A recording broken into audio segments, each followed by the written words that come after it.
Hey everybody, it's Sporadiclese here on Red vs. Red podcast. Wanted to come and talk to you guys today about a few things, but first and foremost, thank you to everybody that has already followed the podcast and engaged with us a little bit. We definitely love to see that. We've got five, and we're slowly creeping up towards that goal of 100. So definitely, whenever you guys get the opportunity, if you like what you see, go ahead and click that follow button for us. Today, what I want to talk to you guys about is kind of the last few days of this transfer window and what we can expect to see. Is it going to be a final flourish? Who are we bringing in? Who's going out?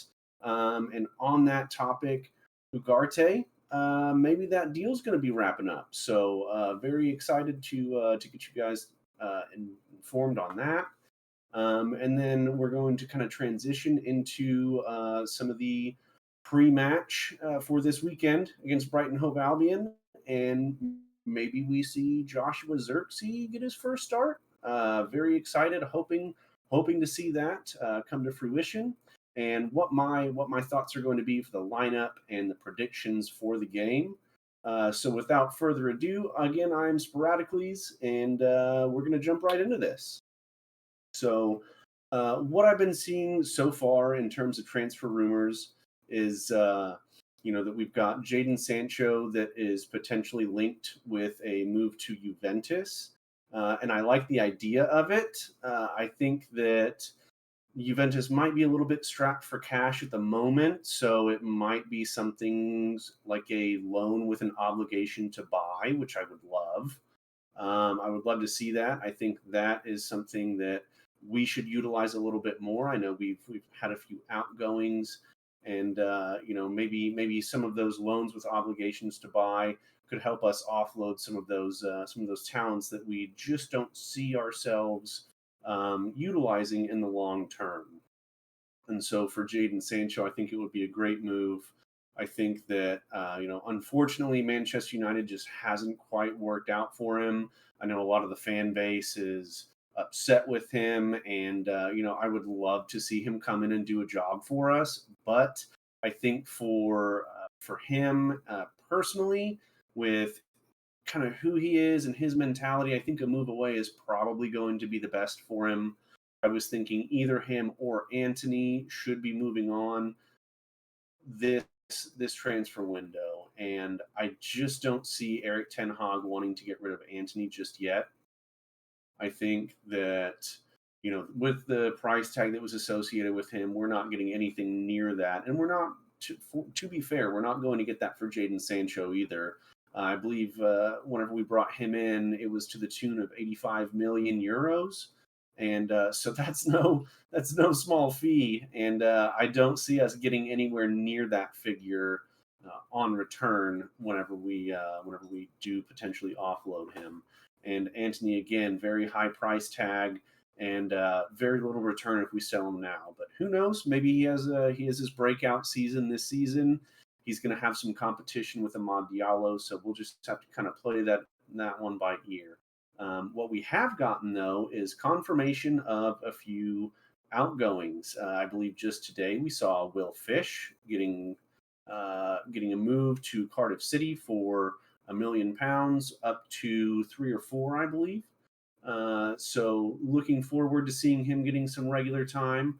I believe that there is a buyback clause as well as a sell-on clause, and that's something that I really want to focus on with a lot of these transfers, is that since Omar Barada has come in from Manchester City, we're seeing a lot more smart business with those buyback clauses, with those sell-on clauses.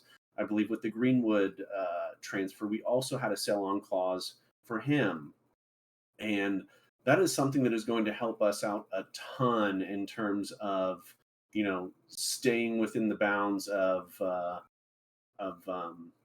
financial fair play. So very much excited to see that we're handling the business side a little bit better than we have been in the past, and just offloading players for low sums and getting no return on value.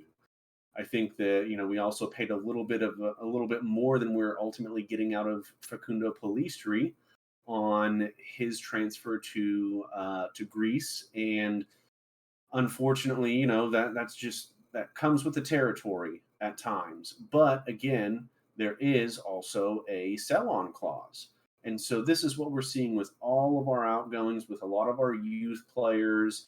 Willie Camboila, who I thought that we did a really good bit of business with at the very beginning of the window, to I believe Villarreal for 10 million, and a buyback clause and a sell-on clause. So maybe he goes and gets regular first team play, and if needed, he can always come back to our squad. And no matter what, I mean, we could see him see us getting a little bit more out of any potential trade in the future. So very good bits of business that I think we're seeing here now under Ineos compared to whenever Ed Woodward was in charge, and the Glazers were kind of pushing the the business side of running Manchester United, and now we're just seeing a lot better deals coming into play. And so I do want to move on and talk about the Manuel Ugarte deal, and I think that it's looking like he's going to come in on loan with an obligation to buy. Right now, it looks like they're trying to finalize some of the details for that. There's also probably a little bit of friction there with the Qataris and Sir Jim Ratcliffe. Not exactly seeing eye to eye on some things, but make no mistake, PSG does not want to take a loss on their investment, which was somewhere in the ballpark of 50 million, I believe. And so we'll probably see something to that effect in the obligation to buy. And I think it'll be a good bit of business. It's basically a little bit of a test run this season, and we don't have to pay that money up front, which is huge. Anything that we can avoid paying up front is going to be good for the coffers here at Manchester United. So a good bit of business. I think he's going to very much complement a lot of the abilities that we already have in midfield, and I think that he ultimately does replace a Casemiro for that central defensive midfield role. We've needed a partner for Mainu, and I think that he's looking like he's going to be the answer to those questions. There are potentially some concerns. I know that he was kind of used more as a squad rotation player towards the end of last season as opposed to a starter. And that could just come down to coaching preference. So I'm gonna love it whenever he gets here. I'm thinking that deal is going to be finalized soon. So very much looking forward to that. I think that he has a lot of the attributes that we would be looking for in our central defensive midfield. Somebody that can really just shore up our last line of defense, or right before the last line of defense.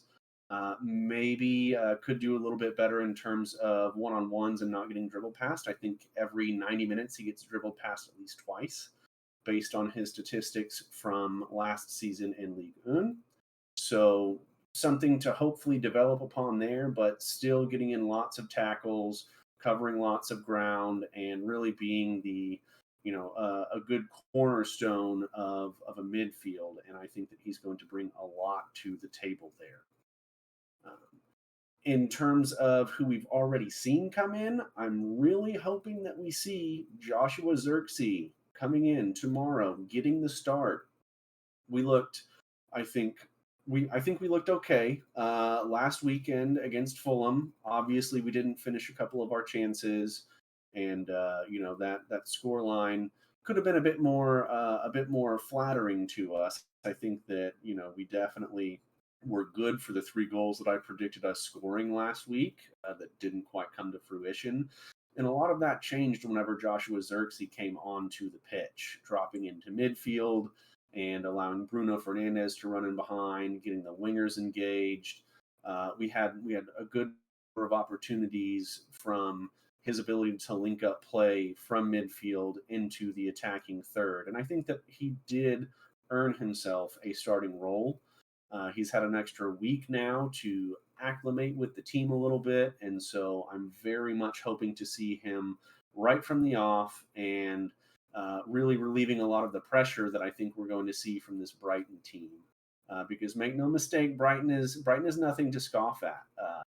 I think that we've had a few issues dealing with them in the past. Although the last time that we played against them was our very last game of the season, last season in the Premier League, and that was a 2-0 win away. And so I think that now we actually do have a better squad than we did at that point in time. And so I'm hoping that we can replicate at least that 2-0 win. However, I think we might see some issues. But before we get into the nitty gritty of that game, I would like to post the lineup, or my expected lineup, that I would like to see tomorrow deployed by Eric Ten Hag. And I think that that's going to start with, the same person that you're going to see in that goal all season in Andre Onana. I think he had a very good performance against Fulham. I think that he had a very big save that he had to make, and just really smart on the ball. And I feel like we even got some opportunities out of some of the long passes that he was playing into. So looking forward to seeing him taking those risks that he talked about potentially taking this season. I think that having somebody that can help develop the game from the back is going to be huge, and looking forward to seeing him on that lineup sheet for the rest of the season. On the left-hand side of defense, we're going with no change from last week. Most of the team actually is going to look very similar, or at least my projected team is going to look very similar to last week, with a couple of exceptions. But Diogo Dalot on the left-hand side is not one of those exceptions. I think that, with our issues that we're having at left back, we're going to see Diogo Dalot for, extended periods of the season on that left-hand side, and this is no exception. Right now, we still have Luke Shaw and Terrell Malacia guaranteed not playing. They're still out injured. And so no change here with Diogo Dalot trying to shore up that left-hand side. Next to him, we have the left center back of, you guessed it, Martinez. This one should be a no-brainer. He's going to be one of the cornerstones of our defense this whole season, and he had another good performance last weekend. I think he struggled a little bit whenever he had to man mark Adama Traore at times. I think their first interaction did not look promising. However, as the game grew and he grew into the game, he had multiple moments where he shut down Adama Traore, getting around Diogo Dalot, or after Dalot had pushed up and was in no position to mark him. I think that he did a really good job of keeping that side of our defense safe. So looking forward to having him, hoping that he stays healthy, and looking forward to having him in the team. Next to him, we have one of his old mates, Matthijs de Ligt. I think that he's going to get the nod this weekend ahead of Maguire. This is one of the changes from last weekend that I think that we will see. De Ligt, I thought, had a pretty good little cameo there at the end. I don't think he really got a whole lot of time to really shine and let us see what some of the value that he's going to bring to us. But I'm very much looking forward to seeing that now. I think that he's good and physical, and he wins a majority of his challenges. I think he's got a little bit more pace on him than a Harry Maguire or a Johnny Evans. And so I think I'm going to pick him to be one of our starting center backs for quite a bit of this, at least this first start of the season, while Lenny Yoro's out. And I think he'll provide very good competition for that space. And so it'll also give Lenny Yoro someone to, kind of look at and learn from a lot. And I'm very much looking forward to seeing those two kind of go head to head for that first team spot whenever Lenny Yoro is in good condition and ready to play. Next to him, and probably my impact matchup for this upcoming game against Brighton, I'm going to have Mazraoui out on the right-hand side. I think that he showed a lot of good qualities last outing, and both sides of the ball. And I think he's going to. I think he could potentially have his hands full here with Mitoma. I think that Mitoma, he's very tricky on the ball. He likes to take people on. He's quick and can get to the touch line and put a lot of balls into the box and cause problems for defenses. And so this is definitely going to be a test of his defensive capabilities. And I think that, while Mitoma isn't obviously, he's going to be an out and out better attacker than, Mazraoui will be attacking. I think that Mazraoui's defense compared to Matoma's offensive capabilities, I think they're going to be going toe to toe the whole game, but I expect Mazraoui to be able to get beyond Mitoma and really influence the game on the offensive side of the ball in this match. So I'm really hoping to see that come to fruition and watch him just ball his heart out. I think that this is going to be one of those really big confidence building games for him. And so I'm very much looking forward to seeing that one. That's going to be a really interesting matchup there on our right hand side. In central midfield, we have the usual pairing that I think is going to be changing over time throughout the season. But right now, it's what we've got, and I think it's our best combination with Mainu on the left and Casemiro on the right-hand side of that kind of holding midfielder role. Obviously, Casemiro is going to be doing a bit more of the holding, and I think that Mainu is going to be doing a bit more of the linking up between our defense and our offense. Same as he did last game, to good effect, mind you. I think he looked really sharp last week, and very much looking forward to what he can do against this Brighton midfield.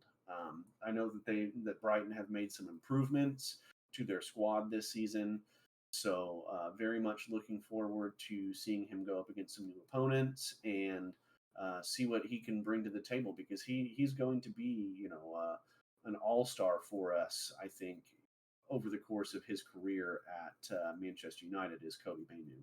And so very much always excited to watch him play. I'm always excited to watch him play. And I can't say the same thing for Casemiro. As good of a midfielder as he has been throughout his career, he hasn't really provided in the same ways that he did his first season whenever he came over to Manchester United. So I'm hoping that he can rediscover a good vein of form, but I just don't see it as much. I think he's kind of looked a bit of a half step off in terms of defense, and it looks almost like he's been showing more of his offensive qualities here recently in terms of putting balls in over the top directly from midfield and playing people in, and it has been seen to good effect in some cases. So I think unfortunately it's not really a match by match with Casemiro. It's more of a play by play. Which Casemiro are you going to get?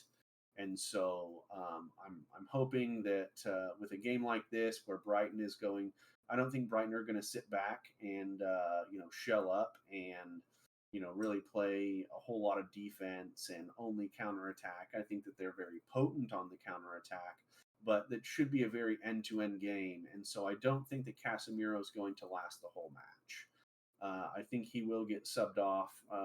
Erik ten Hag likes to hit that 60-minute mark and kind of see who's struggling. So I'm expecting Casemiro to be one of those people that might get subbed out a little bit early. So fingers crossed that we can see only the good sides of him this coming match, and that he doesn't give our back line too much grief.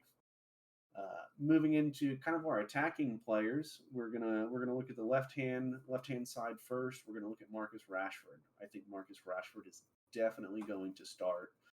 I just don't see Alejandro Garnacho displacing him yet. I think Alejandro Garnacho has been better in terms of what he's able to produce in the minutes that he has been getting, not only I guess not really in preseason, but off the bench. And I think it's because again, he's coming in whenever defenders are a bit worn down and coming in and making big impacts. Not to say that he can't do it from the start of the match, but I think it's helpful for sure. And so Rashford coming in, playing on that left-hand side, I think he's going to be able to, help with wearing down the opponents, and we might see Alejandro Garnacho or maybe even Jadon Sancho, because I haven't really seen exactly where we're at in terms of a potential transfer. I don't see Jadon Sancho leaving, tomorrow. So I think he'll still be a player that's available for us, and we might see him tomorrow. But definitely Rashford's going to start. I think that he should be very much driven to recreate that form that we saw him in 2 years ago. I know he's gotten a lot of flack for not being able to produce after getting a very large bumper contract. And so he's got all the incentive in the world, I think, to come in and find that vein of form. And I think that this is going to be a match that we need him to perform in. These are the types of games that we need a Marcus Rashford to show up and take command of that left hand side. And so definitely hoping that he can get in and make some headway there towards solidifying his spot as our starter.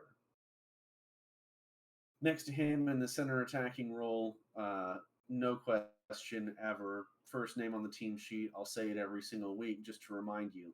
Our captain, Bruno Fernandes, one of the best for us. I really can't say enough about this guy. He's going to be pretty much the facilitator of our whole offensive game, as he normally is. So, expecting a lot of the same from him, looking to get into those spaces behind the defense and link up play. Amad Diallo is who I've got out on the right wing. Shocker, I know, over Anthony. Anthony just hasn't been there. He's not been able to perform, and so Amad Diallo, hopefully getting minutes and showing us why he's going to be our right winger long term. He can cause a lot of problems for people with his pace and his quick cutting in, and so just need that little bit of clinical finesse, if you will, to really solidify himself as our right wing option. And last but not least, we have Joshua Zirkzee up top. This was one that I wanted to see last week. He ended up coming on late in the game and scoring the winner for us. And I think we looked a whole different team whenever he was on the pitch. So, I'm hoping that he can get the start and that we can kind of see a lot of what we saw from him and from our team when he was on the pitch last week, from the start and from the get-go, because I think that's going to be one of the keys to wearing down the defense, is having that person that's going to almost take a little bit of the load off of Bruno Fernandes in terms of creating space and finding ways to link up with our wingers. It's what we've been needing as a team, and so I definitely see him making a huge impact for us this weekend, and I want to see him start. So if you guys agree with me, let me know in the comments. If you don't, definitely let me know in the comments. Very much looking forward to engaging with all of you. Again, if you could be so kind as to hit that follow button, myself and the Saffron Man of the Red versus Red podcast would very much appreciate it. So let me know, who do you think is going to start tomorrow? I guess I should say my prediction for this match. I think again it's going to be end-to-end stuff, and I'm looking at a tie. I am, even though we have improved our squad over that final match day against them last season. I think it's going to be 2-2, end-to-end stuff, and I'm looking for goals. So looking forward to that. Again, if you guys disagree with me, let me know. Tell me what you think. So and then we've also got some of the transfers coming in. Who do you guys see coming in? Who do you want going out? What do you think of the business that we've been doing? So again, give us a follow, and looking forward to watching this match. and providing a little bit of commentary for you guys on Sunday. So I guess I will see y'all next time when I am with the Saffron Man on Sunday. I've been Sporadiclese. This is Red vs. Red Podcast, and I am signing out for the day.